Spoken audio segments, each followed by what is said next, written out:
Mas, bom, ao menos 28 milhões de pessoas convivem com o crime organizado no bairro onde vive, segundo pesquisa Datafolha divulgada hoje, encomendada pelo Fórum Brasileiro de Segurança Pública. Os dados mostram que facções criminosas e milícias estão presentes atualmente na vizinhança de 19% da população brasileira.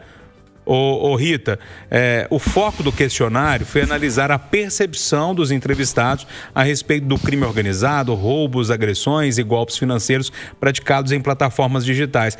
Mas, poxa, resumindo aqui, quase 30 milhões de pessoas convivem com o crime organizado diariamente. Essa é a manchete da pesquisa divulgada há pouco. Tá pouco, Júnior. Vou te falar uma coisa. Depois desse escândalo do INSS, eu achei que a gente teria, de alguma forma, uma blitz. Porque eu acho que todos nós brasileiros que temos celular e fazemos uso do celular, estamos convivendo diariamente 2, 3 vezes com o crime organizado. É um absurdo. Os telefonemas que a gente recebe, principalmente se você tiver algum vínculo com o INSS. E depois do escândalo desse, a gente continua recebendo milhares de telefonemas todos os dias. Aonde está a Polícia Federal? Por que os telefones não são rastreados? Por que essas pessoas não são presas? É um absurdo. A gente não pode atender telefonema. O telefone toca, eu só atendo, você só atende quem você tem certeza que é seu amigo ou está na sua rede de relacionamento. Isso é uma forma de prisão. Nós não temos paz naquela ferramenta que hoje é a mais utilizada por todos os brasileiros. Me pergunto aqui, aonde estão as investigações, aonde está a Polícia Federal, quem quer que seja, porque isso existe há anos e os crimes são praticados todos os dias, o dia inteiro, a noite inteira. E agora ainda você não atende, eles te mandam uma mensagem, diz que aperte 2, que é isso?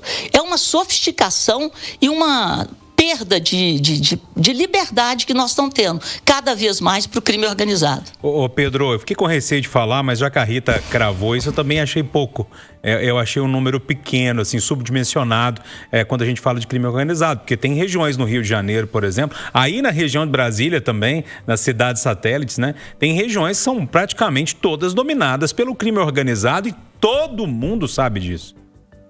Pois é, Júnior, é uma amostragem, né? Isso aí, assim, claro, não é todo mundo que tem ciência se é vizinho do crime organizado ou não, mas mostra, de fato, uma parcela nessa ponta do iceberg para a gente ver essa dimensão do crime organizado. E isso que a Rita falou é interessante, porque antigamente o crime organizado ele estava mais presente ali nas comunidades, nas favelas, onde ela tinha aquela presença física mais marcante, né? Que a gente via, por exemplo, muros pichados aí com o nome das facções e tudo mais. Hoje em dia o crime organizado ele está presente, a gente vê, inclusive até na Faria Lima, né? Uma das avenidas mais importantes de São Paulo, que é onde o PCC estava ali concentrando suas operações financeiras. Muita gente que mora no Alphaville, em bairro rico, também deve ser vizinho de pessoas ligadas ao crime organizado e nem sabe, acha que é o vizinho bacana ali. Então, a ideia dessa pesquisa era mostrar, de fato, essa penetração do crime organizado nas cidades, né, na vizinhança ali das pessoas, mas o fato é que a gente não tem dimensão nenhuma do alcance e do tamanho do crime organizado, viu, Júnior? Seja presente nas cidades, nos negócios, enfim, são vários tentáculos que o crime organizado tem que tira a paz, inclusive até da Rita aí que está recebendo ligação, também recebo bastante, viu, Rita? É toda hora uma ligação diferente do banco falando que você está ali devendo alguma coisa, tem que autorizar uma compra e quando você vai ver, você está prestes ali a cair num golpe. Semana passada quase caiu num golpe desse, viu, Rita? Ô Pedro, se eles têm o telefone de todo mundo, eles estão na vida de todo mundo. A minha conclusão é essa. Eles estão presentes na nossa vida 24 horas. Estamos sendo monitorados e abordados pelo crime. Todo dia. O Pedro lembrou bem, porque o Marcelo, que quando a gente pensa em crime organizado, a gente pensa talvez naquele cara que tá ali no morro, com um fuzil e tal, e o colarinho branco tá aí, né? Então, e todo mundo ficou sabendo numa operação da Polícia Federal outro dia, que foi de grandes produtores rurais, do campo até a Faria Lima, até o mercado financeiro. Tá em todo lugar. Deixa eu abrir uma divergência até de você e da Rita, porque quase 30 milhões, a gente pensar que Minas Gerais, a população são um pouco mais de 20 milhões, milhões é o estado inteiro de Minas, mais um estado do Rio de Janeiro, né? Mais um estado, quase o Espírito Santo também, somando tudo. É muita gente.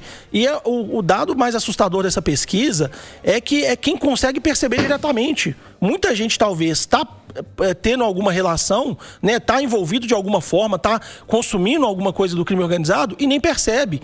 E aí eu fico assustado porque toda semana a gente vê aparecer uma nova ação do crime organizado, né? A gente já sabia dos postos de combustíveis, né, que vinha sendo dominado. Depois a gente ficou sabendo dos motéis, né, que vários motéis são controlados também pelo crime organizado. Depois surgiu a denúncia de que eles estavam envolvidos na falsificação de bebidas. Então, cada semana parece que surge uma novidade aí, uma área que o crime vai dominando e muitas vezes a gente não tem como saber, né? Essas 30 milhões de pessoas que responderam a pesquisa são pessoas que parece que têm a consciência de que estão sendo afetadas de alguma forma. Eu imagino o tanto de gente que na verdade está sendo afetada e não sabe. Agora, me incomoda um pouco, toda semana a gente está vendo operações contra o PCC, contra o Comando Vermelho.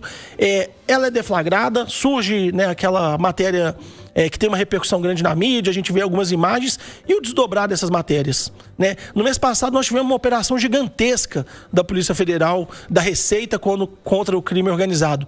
O que aquilo se tornou? Está se tornando processo? A gente está vendo pessoas realmente sendo presas e respondendo por isso? Ou a gente está vendo só um tanto de operação, né, que cita o PCC, que cita o Comando Vermelho, que dá manchete, mas na prática não tem nenhum combate efetivo a essas facções? Você quer falar, Rita? Acho que você respirou. Hein? Não, você imagina, né? As linhas de ônibus de São Paulo, né? Pensa bem. A população de São Paulo inteira estava sendo afetada pelo crime organizado com as linhas de ônibus, peixaria, e aí vai. Então a gente tem que ficar só mais atento. Mas eu acho que a maior tragédia é esse contato diário. Eles têm seu número, eles têm seu celular, eles te monitoram. Então isso é muito sério e nada está sendo feito para acabar com essas quadrilhas que agem de dentro dos presídios. A gente sabe, mas a coisa não termina, só aumenta. Hoje tem um mercado gigantesco de venda de dados, né? Que é um mercado bilionário e que pouca gente fala, né? Que pouca gente aprofunda nesse esquema, porque eu acho que se puxar o fio da meada, a gente vai chegar em lugares que talvez muita gente não quer que a gente chegue. Bom, o governo estende a política de classificação indicativa para aplicativos de celular. O Ministério da Justiça também anunciou a criação de uma faixa chamada não recomendada para menores de 6 anos. As medidas fazem parte de uma estratégia de proteção de crianças e adolescentes. Atualmente, só para todo mundo ficar na mesma página, a classificação indicativa abrange apenas produtos audiovisuais, como filmes, séries e jogos, com faixas que começam em livre e seguem para não recomendado para menores de 10, 12, 14, 16 e 18 anos. Agora, Marcelo da Fonseca inclui também aplicativos de celular e entra uma faixa aí entre o livre e o 10 anos, que é a faixa de 6 anos. Resumindo, a história é isso. Decisão muito acertada do governo, né? Parabéns ao ministro Lewandowski, parabéns ao governo Lula, porque é impressionante como que os aplicativos, muitas crianças quando pegam o celular do pai, da mãe, para às vezes fazer ter alguma distração, é muito fácil elas conseguirem acessar aplicativos, né? A gente vê às vezes a criança consegue baixar um aplicativo que o pai e a mãe nem sabem. Então é fundamental que nas lojas eletrônicas que vendem esses aplicativos seja definido quem pode ou não pode usar, né? E se o pai souber que tem um aplicativo que não é recomendado para aquela faixa etária, ele tem como ter esse controle melhor. Então é uma medida até que eu fico pensando por que isso já foi feito muito antes, porque é um controle maior, principalmente para crianças abaixo de 6 anos. Eu tenho um minutinho para dividir entre você, Rita, e o Pedro. Queria te ouvir primeiro, Rita.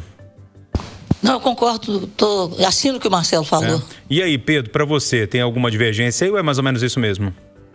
Não, a gente concorda. Hoje é meu primeiro dia, não tô aqui para discordar de ninguém, viu, Júnior? Mas eu queria acrescentar o que o Marcelo disse, porque é o seguinte, Marcelo, a gente não tem essas políticas, né? Porque sempre que o governo vai mexer em algo que diz respeito a redes sociais, aplicativos, né?